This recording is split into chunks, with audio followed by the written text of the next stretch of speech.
Bismillahirrahmanirrahim e lexojnë ana para elhamdulillahit,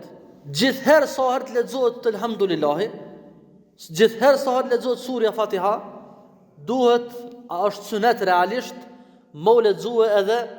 Bismillahirrahmanirrahim, sepse kjo është ndërlidhur me leximin e Kuranit. Ndërsa audhu billahi lexohet vetëm një herë në fillim të namazit, pas subhanekes, sepse është pjesë e duas, e lutjes, që ti drejtohesh Zotit Xhelashanu duke i thënë e'udhu billahi minash shaitanir rajim, o Zot kërkoj mbrojtje prej shejtanit mallkuar, që ti më lehtësu mu me fal këtë namaz në formën më të bukur, më mundësua me përfundua, me u koncentrua, me marrë shpërblimin sa ti jep shpërblim për ata që e falin namazin për ty.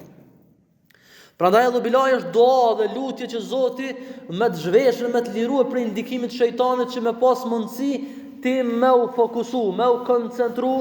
që shpërblimi yt në namaz të jetë maksimal. Prandaj audhu billahi minash shaitanir rajim këndohet vetëm në fillim të namazit, sepse ti po fillon një vepër të jashtëzakonshme, të veçantë, e që është namazi, dhe në fillim të punëve të mira, sikur kjo këndohet audhu billahi minash shaitanir rajim. Dërsa bismillahi thamë është i ndërlidhur me leximin e Kuranit dhe lexohet gjithherë sa lexohet Fatihaja, para Fatihas së fjala.